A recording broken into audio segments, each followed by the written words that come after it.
Good evening everyone, welcome to CGPSC hand written notes. आज हम लोग इंग्लिश पेडागोजी का क्लास करेंगे, जिसमें आज हम लोग पढ़ेंगे लर्निंग एंड एक्विजिशन। ठीक है। इससे पहले हम लोगों ने principle of language teaching complete कर लिया है, साथ ही कुछ MCQ भी कर लिए हैं। इसके बाद यह हमारा थर्ड क्लास है, मतलब इंग्लिश पेडागोजी का। तो आप इससे पहले आए, मतलब इसको देख लीजिए, क्योंकि ये दूसरा ही टॉपिक है, लर्निंग एंड एक्विजिशन। इससे पहले principles of language teaching complete हो गया, उसको देख लीजिएगा और MCQ भी देख लीजिएगा। तो चलिए स्टार्ट करते हैं हम आज लर्निंग एंड एक्विजिशन। और जो भी शिक्षक भर्ती की तैयारी कर रहे हैं, वो अगर टेस्ट बैच से जुड़ना चाहते हैं तो जुड़ सकते हैं। ये दिया हुआ नंबर है, इस पर आप कॉल और व्हाट्सएप के माध्यम से ज्वाइन कर सकते हैं। और इसमें फ़ी डिटेल इस प्रकार का है, एक बार सिलेबस आप अगर आपको ज्वाइन करते हो और आपको एक बार ही सिलेबस कंप्लीट करना है तो उसके लिए फ़ी डिटेल कुछ इस प्रकार है। और अगर आपको परीक्षा तक पूरा, जब तक परीक्षा नहीं होता तब तक आपको टेस्ट देते रहना है, तो उसका फ़ी स्ट्रक्चर कुछ इस प्रकार है। इसमें बेसिकली अंतर यह आएगा कि जब आप एक बार सिलेबस कवर कर लिए हो, उसके बाद आपका ये टेस्ट स्टॉप हो जाएगा। लेकिन परीक्षा का अंत तक वाला है कि एक बार सिलेबस कंप्लीट हो जाएगा तो दूसरे बार उसी टेस्ट में और नए नए क्वेश्चंस ऐड करेंगे, जिससे आपका पुराना रिवीजन भी हो जाएगा और नए क्वेश्चंस भी ऐड हो जाएंगे, वो भी आपको नए क्वेश्चंस मिल जाएंगे। ऐसे वो जब तक पेपर होता है तब तक 2 बार 3 बार ऐसा होते ही रहेगा। इसलिए मैं सजेस्ट करती हूँ आप लोगों को कि आप लोग जो भी बैच में एनरोल करना चाहते हैं उसमें आप लोग परीक्षा तक पूरा वाला ही लो, क्योंकि आप लास्ट तक टेस्ट देते रहोगे। ठीक है, तो आपसे इससे आपकी क्या होगी, पढ़ाई की कंटिन्यूटी भी बनेगी। तो चलिए देखते हैं आगे, आज का हम क्लास करते हैं। ये सिलेबस है, इसमें हम लोग पेडागोजी ऑफ लैंग्वेज डेवलपमेंट के अंतर्गत प्रिंसिपल्स ऑफ लैंग्वेज टीचिंग को पढ़ लिए हैं। ठीक है। और अभी हम लोग पढ़ेंगे लर्निंग एंड एक्विजिशन को पढ़ेंगे। तो चलिए स्टार्ट करते हैं। सभी एक बार शेयर कर दीजिए ताकि सभी अभी टाइम से जुड़ जाएं क्लास में। चलो लर्निंग देखते हैं। लर्निंग की प्रोसेस जन्म से ही शुरू होती है। ठीक है, सभी को पता है आप लोगों को कि हम जब से बच्चा होता है, जन्म से ही हम क्या करते हैं, सीखना प्रारंभ कर देते हैं। व्यक्ति पूरी लाइफ लर्न करता है। ठीक है, जब तक जीवन है तब तक हम कुछ ना कुछ सीखते रहते हैं। आरंभ में बच्चा हेल्पलेस होता है और लर्निंग के लिए दूसरे पर डिपेंड करता है, लेकिन धीरे धीरे वह इन्वायरमेंट के अनुसार स्वयं को अनुकूलित करने का प्रयास करता है। एडेप्टेशन की इस प्रोसेस में वह एक्शन जिससे वह एडवांटेज लेने की कोशिश करता है, उसको साइकोलॉजिस्ट द्वारा टीयरिंग कहा जाता है। क्या कहा जाता है? टीयरिंग। ठीक है, कुछ भी एडेप्टेशन हो रहा है प्रोसेस में, तो हम कुछ एक्शन करते हैं जिससे हमको लगता है कि हमारा क्या होगा, ऐसा हम एक्शन करते हैं ना जिससे हमको एडवांटेज हो। तो हम ऐसा एक्शन करते हैं जिससे हमें एडवांटेज हो, तो उसको साइकोलॉजिस्ट क्या कहते हैं? टीयरिंग कहते हैं। ठीक है। लर्निंग एक कंप्रेहेंसिव वर्ड है। ठीक है, लर्निंग क्या है? एक कंप्रेहेंसिव मतलब बहुत व्यापक शब्द है, बहुत बड़ा शब्द है। ठीक है, इसके व्यापक अर्थ हैं लर्निंग के। तो लर्निंग क्या है? एक व्यापक या कॉम्प्रहेंसिव वर्ड है। लर्निंग प्राकृतिक रिएक्शंस पर बेस्ड होता है। ठीक है, प्राकृतिक रिएक्शंस पर बेस्ड होता है। लर्निंग जन्म से लेकर मृत्यु तक एक लाइफ लॉन्ग प्रोसेस है। जब से हम जन्म लेते हैं तब से मृत्यु तक हम जीवन में सीखते ही रहते हैं। हमें पता नहीं होता है कई बार, लेकिन हम कुछ चीज़ें नोटिस के थ्रू, कुछ भी ऑब्जर्व करते हैं उसके थ्रू, या कभी तो हम सीखते ही हैं। तो ऐसा हम क्या, जन्म से लेकर मृत्यु तक हम सीखते ही रहते हैं। ठीक है, तो ये क्या है? एक लाइफ लॉन्ग प्रोसेस है। एक लैंग्वेज सीखने के लिए सभी ह्यूमन बींग को एक इनेट कैपेसिटी के संचालन की आवश्यकता होती है। ठीक है, लेवाइट्स्की बोलते भी है ना, इनेट कैपेसिटी होती है सभी के ब्रेन में।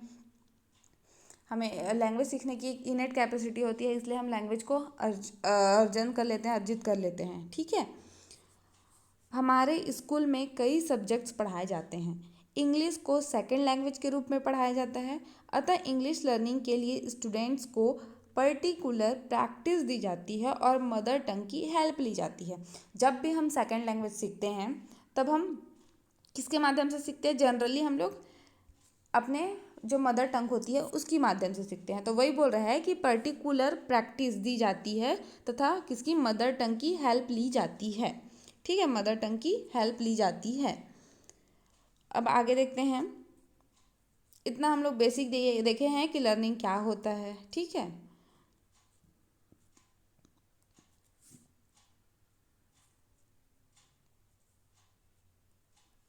अब देखते हैं आगे।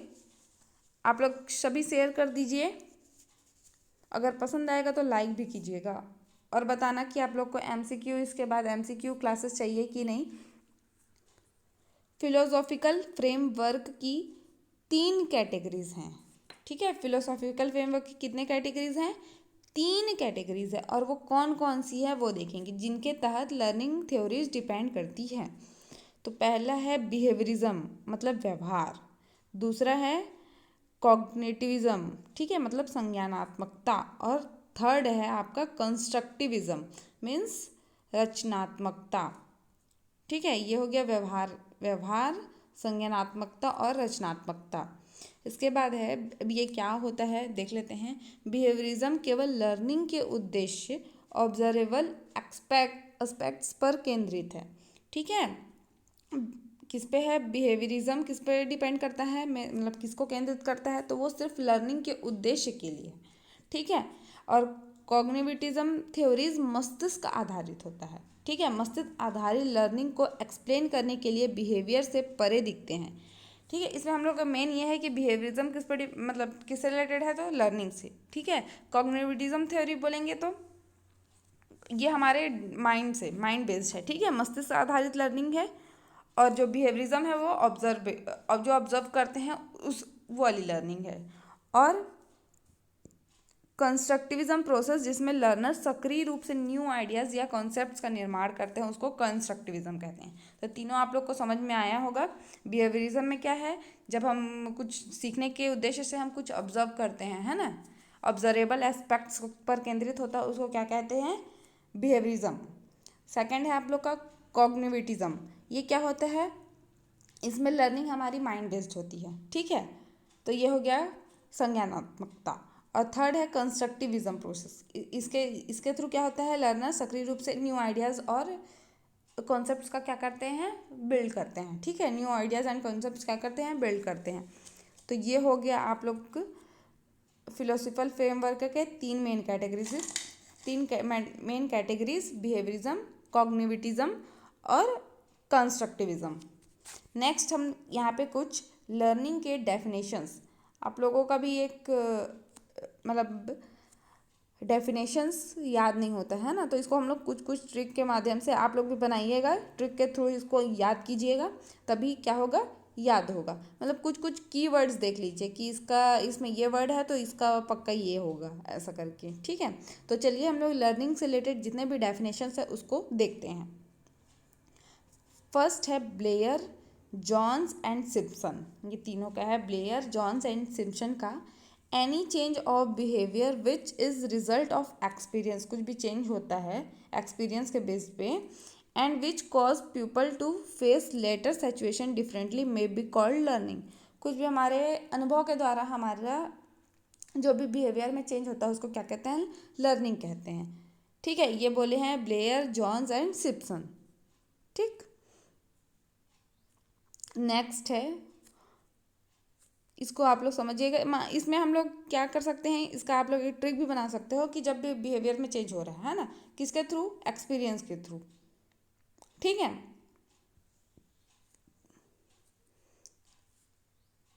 अब नेक्स्ट क्वेश्चन है, नेक्स्ट डेफिनेशन है हमारा मॉर्गन एंड गिलीलैंड का। ठीक है, learning is some modification in which behaviour of organism as a result of experience which is retained for at least a certain period of time।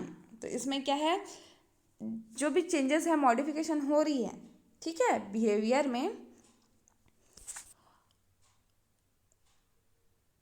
में जो भी change हो रही है, मॉडिफिकेशन हो रही है, वो किसके रिजल्ट पे, एक्सपीरियंस के, which is retained for at least a certain, मतलब वो कुछ टाइम के लिए रिटेन हुई हो। ठीक है, उसको कहते हैं, जब मॉडिफिकेशन आएगा तो a certain period of time retained बोलेगा तो क्या हम लोग लगाएंगे आंसर में, मॉर्गन एंड गिलीलैंड। तो ये आप लोग देख सकते हैं। नेक्स्ट है गेट्स एंड अदर्स का, ठीक है, ये भी बोलता है मॉडिफिकेशन ही है। Learning is modification of behaviour through experience and training. अगर एक्सपीरियंस एंड ट्रेनिंग बोलेगा तो क्या करेंगे, गेट्स, ठीक है।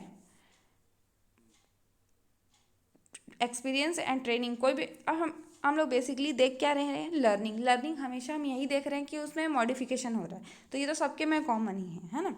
लेकिन अगर मॉडिफिकेशन हुआ है किसके थ्रू, एक्सपीरियंस और ट्रेनिंग। यहाँ पे आपको एक्सपीरियंस भी याद रखना है और ट्रेनिंग। अगर एक्सपीरियंस एंड ट्रेनिंग बोलेगा तो क्या जाएगा उसमें, गेट्स, ठीक है, गेट्स एंड अदर्स। फिर फोर्थ है स्कीनर। स्कीनर क्या बोलता है, ये आप लोग को याद ही होगा इसका डेफिनेशन। तो learning is a process of progressing behaviour adoption, ठीक है, इसका तो याद होगा। फिर फिफ्थ है क्रो एंड क्रो। तो क्या बोलता है, क्रो एंड क्रो का क्या है definition, learning is the acquisition of habits, ठीक है। क्रो एंड क्रो ने बोला है, उन्होंने अपना लर्निंग का डेफिनेशन दिया है कि learning is acquisition of habits, knowledge and attitude. इसमें आपको लर्निंग में क्या क्या आएगा, हैबिट्स, नॉलेज एंड एटीट्यूड, वही हमारा क्या है, लर्निंग है, ठीक है। तो क्रो एंड क्रो में आप याद रखो हैबिट्स, नॉलेज एंड एटीट्यूड। देखो गेट्स एंड अदर्स में दो चीज़ें, एक्सपीरियंस एंड ट्रेनिंग। स्किनर का बिहेवियर अडोप्टेशन है, ठीक है। और क्रो एंड क्रो का क्या हो जाएगा, क्रो एंड क्रो दो बार बोलते हैं ना, क्रो एंड क्रो, तो इसमें हम लोग को दो नहीं लेना, तीन लेना है, हैबिट्स, नॉलेज और एटीट्यूड, ठीक है, हैबिट, नॉलेज एंड एटीट्यूड।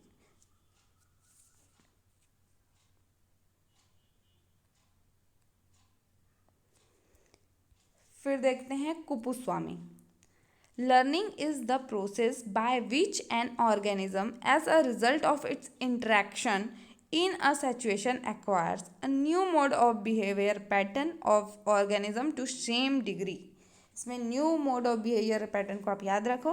फिर इसका ये जब भी आ जाएगा new mode of behaviour pattern of organism, तो क्या आ जाएगा, कुपुस्वामी का स्टेटमेंट है ये, ठीक है।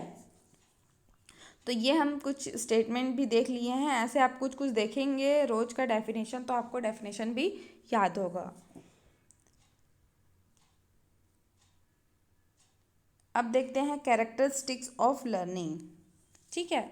लर्निंग के क्या क्या कैरेक्टरिस्टिक्स हैं। फर्स्ट है ऑल लिविंग इज लर्निंग, ठीक है, जितने भी लिविंग हैं, लिविंग थिंग्स हैं, जो भी हैं वो क्या हैं, लर्न करते हैं, हमेशा लर्निंग। और लर्निंग क्या होती है, लर्निंग इज चेंज। आप कुछ भी चीज़ सीखते हो तो इससे आप खुद चेंज हो जाते हो, मॉडिफिकेशन हो जाता है आप में। तो ये क्या है, learning is change. Learning is universal, ठीक है, लर्निंग क्या है, यूनिवर्सल है। लर्निंग इज ग्रोथ, ठीक है, जब भी हम लर्न करते हैं तो ग्रोथ करते हैं, ठीक है। लर्निंग इज एडजस्टमेंट, जैसे हमको पहले कुछ, जैसे हम कुछ गलत पढ़ लेते हैं या गलत जानकारी हमें प्राप्त हो जाती है, लेकिन हमको लगता है कि हमें ये पता है, लेकिन हमको बाद में पता चलता है कि ये तो गलत था, ऐसा करके। कई बार हम अपने मन से ही बना लेते ना ये ऐसा होगा, लेकिन एक्चुअल बाद में हमको पता चलता है कि ये ऐसा नहीं है। तब हम क्या करते हैं, जब सीखते हैं तभी हमको पता चलता है कि एक्चुअल में ऐसा नहीं है, तो इससे हम क्या करते हैं, एडजस्टमेंट करते हैं। तो वो क्या है, लर्निंग इज एडजस्टमेंट भी है। लर्निंग इज पर्पसिव, मतलब हम किसी पर्पस के कारण ही लर्न करते हैं। कई बार जैसे कि जो बच्चे स्कूल जाते हैं वो भी लर्न करते हैं, तो उनका पर्पस है कि हमको इस क्लास के बाद उस क्लास में जाना है, ऐसा। जैसे अभी हम लोग पढ़ रहे हैं तो हम लोग शिक्षक भर्ती के लिए पढ़ रहे हैं ना, तो क्या है, लर्निंग इज पर्पसिव, मतलब हम किसी पर्पस के कारण ही सीखते हैं, के कारण ही तो नहीं, पर्पस भी रहता है, उसके कारण भी हम क्या करते हैं, लर्न करते हैं। Learning is doing something new, ठीक है, कुछ करते हैं नया, वो है learning. Learning is organisation of experience, ये तो हमने पूरे डेफिनेशन में ही देखा है, ठीक है। इसके बाद है learning is intelligent. Learning is active, जो एक्टिव होगा वही तो लर्न करेगा ना, कि जो इनएक्टिव है वो कहाँ से लर्न कर पाएगा। फिर क्या है, learning is both individual and social, हम इंडिविजुअल भी सीखते हैं और सोशल भी, है ना, लोग से जुड़ते हैं तब भी हम कुछ ना कुछ सीखते हैं। Learning is a product of environment, learning क्या है, product of environment. Learning is discovery, learning is discovery. तो ये कुछ कैरेक्टरिस्टिक्स हैं, ये एक बार आप लोग पढ़ लीजिएगा। इसके बाद नेक्स्ट देखते हैं इफ़ेक्टिव मेथड ऑफ लर्निंग। हम अपने लर्निंग को कैसे इफ़ेक्टिव बना सकते हैं, ठीक है। तो ये देखते हैं क्या क्या इफ़ेक्टिव मेथड्स हैं लर्निंग के। सबसे फर्स्ट है लर्निंग बाय डूइंग, ठीक है। कुछ भी कर रहे हैं, मतलब सीख रहे हैं, तो उसको हम लोग करके सीखते हैं, ठीक है। तो लर्निंग बाय डूइंग, ये हमारा फर्स्ट मेथड ऑफ लर्निंग हो गया। दूसरा है लर्निंग बाय ऑब्जर्वेशन, ठीक है। एक तो हम करके सीखते हैं, एक तो ऑब्जर्व करके सीखते हैं, ठीक है। थर्ड है लर्निंग बाय एक्सपेरिमेंटिंग, एक्सपेरिमेंट के थ्रू सीखते हैं। जैसे प्रैक्टिकल्स वगैरह भी करते हैं या कुछ भी एक्सपेरिमेंट करते हैं, उससे हमको क्या होता है, सीखने को मिलता है। तो वो लर्निंग बाय एक्सपेरिमेंटिंग हो गया। लर्निंग बाय ग्रुप मेथड, ठीक है। फोर्थ क्या है, ग्रुप मेथड के थ्रू भी हम लर्न करते हैं। फिफ्थ है project Dalton and basic method, project Dalton and basic method. आगे देखते हैं इसको डिटेल में भी। और learning by mixed method, mixed method के थ्रू लर्निंग और ऑर्गेनाइजेशन ऑफ लर्निंग प्रोसेस। तो ये क्या है, कुछ इफेक्टिव मेथड ऑफ लर्निंग है, 7 देखे हैं। इसके बाद स्टेजेस देखते हैं, ठीक है। लर्निंग के कितने स्टेजेस में लर्निंग होती है। तो सबसे पहला हम लोग देखते हैं स्टेजेस ऑफ लर्निंग में कि लर्निंग सभी व्यक्ति के मामलों में 4 स्टेजेस के माध्यम से होती है, ठीक है। तो फर्स्ट स्टेज क्या है, एक्विजिशन। सबसे पहले हम कैसे सीखते हैं, एक्विजिशन करते हैं, मतलब अर्जन। और ये एक्विजिशन सब कॉन्शियस प्रोसेस है, कॉन्शियस प्रोसेस है, आप लोग सभी कमेंट करके बताइए। एक्विजिशन एक कॉन्शियस प्रोसेस है या अनकॉन्शियस प्रोसेस है।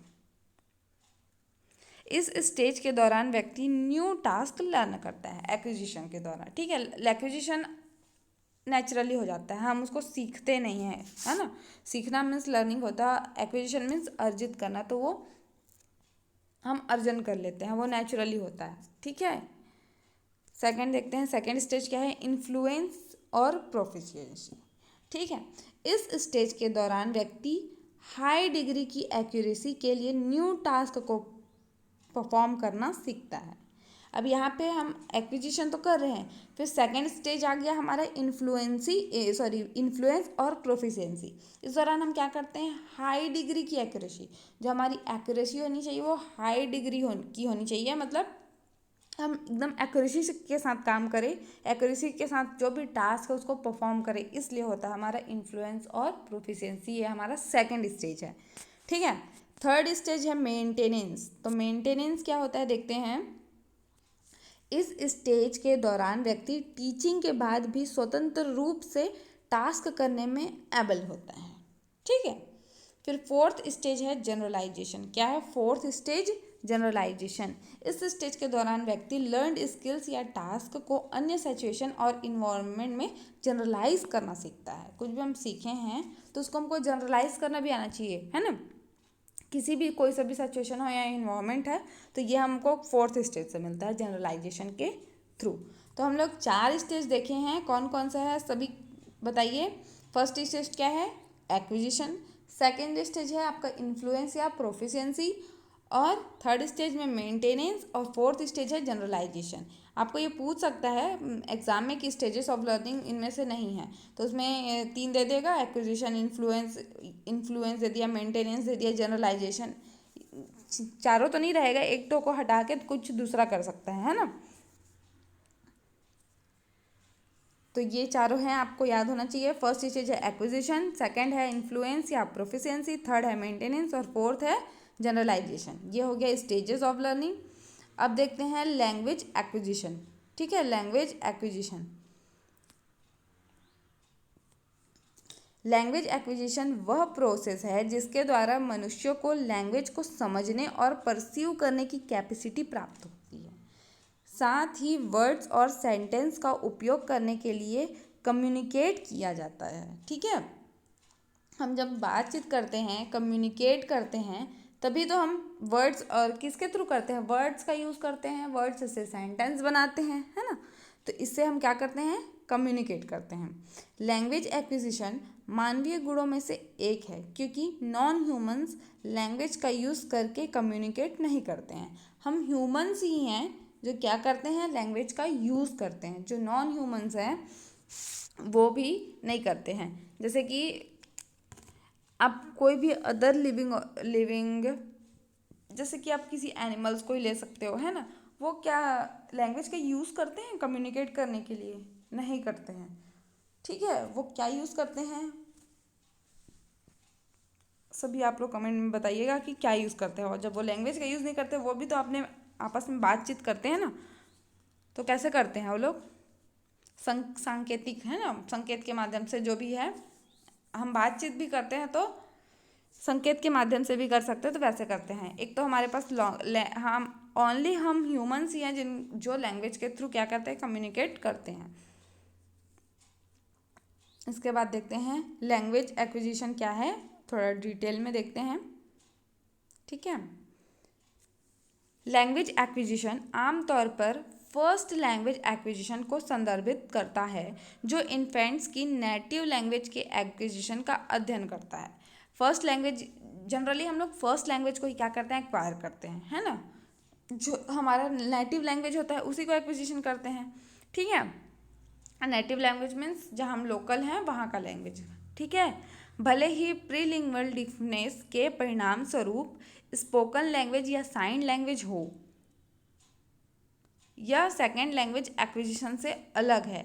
सेकेंड लैंग्वेज हम लोग लर्न करते हैं। ठीक है, लर्न करते हैं। ऐसा नहीं है कि आपके पास वो वातावरण है, वो माहौल है, तो आप उसको भी, और आपके पास मतलब जब बच्चे छोटे रहते हैं 5-6 साल तक, तब वो उनमें बहुत जल्दी जल्दी क्या करते हैं, वो भाषा सीखते हैं। उस टाइम वो किसी भी लैंग्वेज को एक्विजिशन कर सकते हैं अगर उनके वातावरण में वो बोला जा रहा हो, यूज़ किया जा रहा हो तो।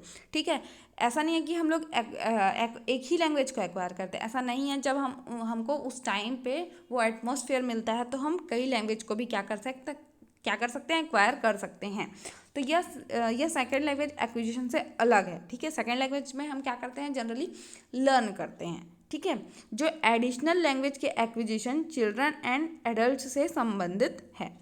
पूरी तरह से डिफरेंट स्क्रिप्ट के साथ एक लैंग्वेज स्पीच, रीडिंग और राइटिंग के अलावा वास्तविक फॉरेन लैंग्वेज लिटरेसी की कॉम्प्लेक्सिटीज को जोड़ती है। ठीक है, इसमें यही है कि हम फर्स्ट लैंग्वेज क्या करते हैं, एक्वायर करते हैं, और सेकेंड लैंग्वेज क्या होता है, हम लर्न करते हैं। ठीक है, और लर्निंग क्या होती है? लर्निंग मीन्स जो हम एफर्ट्स डाल के सीखते हैं, है ना, हम एफर्ट्स डालते हैं, सीखते हैं। और एक्विजिशन क्या होता है, वो नेचुरली हमारे एनवायरनमेंट में होता है और हम उसको एक्वायर कर लेते हैं। उसमें हमको बिना एफर्ट्स के, हमको हिंदी भाषा सीखने में कोई भी, या छत्तीसगढ़ी सीखने में भी किसी प्रकार का एफर्ट्स नहीं डाले, हम बोलते कि हमको जो एनवायरनमेंट मिला। लेकिन इंग्लिश के लिए हम सभी को क्या करना पड़ता है, एफर्ट्स डालने हैं, सब सीखे हैं उस लैंग्वेज को। ठीक है, तो वो हमारा क्या हो गया, सेकेंड लैंग्वेज हो गया। अब एक्विजिशन स्टेज देखते हैं। अभी तक हम लर्निंग स्टेज देखे हैं, लर्निंग के 4 स्टेज देखे थे, वैसे ही एक्विजिशन देखते हैं, एक्विजिशन स्टेज। तो एक्विजिशन का अभिप्राय कुछ नया करना सीखना है। इस स्टेज के दौरान बच्चों को न्यू टास्क दिया जाता है। याद रखें, इनिशियली बच्चा कुछ मिस्टेक्स करेगा, लेकिन धीरे धीरे समय की अवधि में वह एक्टिविटी को एक्यूरेटली परफॉर्म करना सीखेगा। तो बच्चा पहले मतलब किसी भी चीज़ में तुरंत तो परफेक्ट हो नहीं जाएगा, वो मिस्टेक्स करेगा, फिर धीरे धीरे वो क्या करेगा, किसी भी एक्टिविटी को, क्या जो भी वो परफॉर्म कर रहा है उसको एकदम एक्यूरेटली परफॉर्म करेगा। ठीक है, फिर strategies to be use during acquisition stage. हम क्या क्या, जब एक्वायर कर रहे हैं, एक्विजिशन हो रहा है, उस टाइम हम क्या क्या स्ट्रैटेजीज यूज़ कर सकते हैं उसके बारे में देखेंगे। तो बच्चों को एक न्यू टास्क सिखाते समय निम्नलिखित स्टेप्स का वर्णन किया जाता है। अब क्या क्या है उसको देखते हैं। सबसे पहला है, जब बच्चे को फर्स्ट टाइम कुछ नया सिखाते हैं तो उसे बताएं कि टास्क का कैसे करना है, टास्क को कैसे करना है, और उसके बाद फिर उसे करने को कहें। मान लो आप बच्चे को कोई भी बड़ा सा कार देते हो, जिसको उसको बस वो ऐसे चला रहा है लेकिन वो चल नहीं रहा है। ठीक है, उसके लिए रिमोट है, तो जब हम उसको सिखाते हैं वो भी एक क्या है, लर्निंग है। ठीक है, तो वो क्या है, एक लर्निंग है। तो जब बच्चे को हम लोग कार चलाना सिखा रहे हैं तो इसको बताते हैं एक बार कि आपको ऐसा ऐसा करना है, उसके बाद वो खुद करते हैं, ठीक है। तो जब बच्चे फर्स्ट टाइम कुछ नया हम बच्चे को जब फर्स्ट टाइम कुछ नया सिखाते हैं तो उसको बताए कि ये टास्क को कैसे परफॉर्म करना है, और उसके बाद उनको करने को कहेंगे तो वो सही से करेंगे। सेकंड देखते हैं, बच्चे की एबिलिटी के आधार पर आपको डेमोन्स्ट्रेशंस के साथ साथ प्रत्येक स्टेप पर उसे वर्बल इंस्ट्रक्शन देना पड़ सकता है, ठीक है। अब एक बार ही बताएंगे, डेमोन्स्ट्रेट कर दिए, लेकिन वो ऐसा तो नहीं कि एकदम सीख जाएगा, ठीक है। इसके लिए हमको उसको क्या करना पड़ेगा, वर्बल बोल बोल के नहीं, आपको ऐसा करना है, इसके बाद ये करो, ऐसा इंस्ट्रक्शन देना पड़ सकता है। यह टास्क करने के लिए उसे फिजिकल हेल्प देने की आवश्यकता भी क्या होती है, पड़ सकती है। थर्ड देखते हैं, थर्ड स्टेज में क्या होगा, बच्चे सीखने के लिए ट्रेनिंग के दौरान दिए गए वर्बल इंस्ट्रक्शंस और न्यू टास्क अगले दिन सेम होना चाहिए, ठीक है। जैसे आज हम कुछ उनको इंस्ट्रक्शन दिए, हम जो भी जैसे कार चलाना यहाँ पे सिखा रहे हैं, तो यही कल भी होना चाहिए, ठीक है, रिपीट होना चाहिए सेम ट्रेनिंग। क्योंकि इंस्ट्रक्शन बहुत ही जल्दी चेंज किए जाते हैं तो बच्चे पजल हो जाते हैं, ठीक है, उनको समझ में ही नहीं आएगा फिर कुछ, कि अभी बोले थे इसके बाद क्या करना है, कुछ समझ में ही नहीं आएगा। इसीलिए हमको स्टेप बाय स्टेप और रिवीजन करते हुए, इसीलिए बोलते हैं ना, जब पढ़ते हैं तो हमको रिवीजन करते हुए चलना चाहिए, नहीं तो हम खुद पजल हो जाएंगे, ठीक है। जब रिवीजन ही नहीं होगा तो हमको आगे पार्ट पीछे सा पार्ट चलेगा, ठीक है। इसीलिए रिवीजन यहाँ पे बहुत इम्पॉर्टेंट हो जाता है। वैसे ही जब हम एक्वायर भी कर रहे हैं तो क्या हो रहा है, जो भी वर्बल इंस्ट्रक्शंस है उसको वो थोड़ा सेम होना चाहिए, ताकि बच्चे को पहले से सुना हुआ चीज़ लगे, ठीक है, ताकि वो पजल ना हो, ठीक है। फिर फोर्थ स्टेज में क्या है, जब बच्चा सही करता है तो उसकी अप्रिशिएशन करनी चाहिए। यह बच्चे को लर्निंग के साथ आगे बढ़ने में हेल्प करता है। इस एप्रिसिएशन को रीइंफोर्समेंट देना कहा जाता है, ठीक है।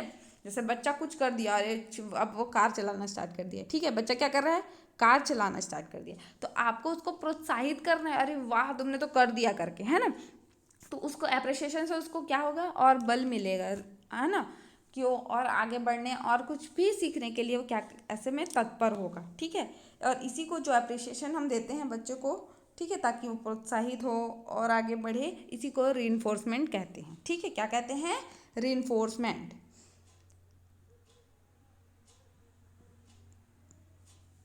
इस एक्टिविटी के परफॉर्मेंस के बारे में बच्चों को फीडबैक दे, ठीक है। तो फीडबैक भी क्या है यहाँ पे इम्पॉर्टेंट है।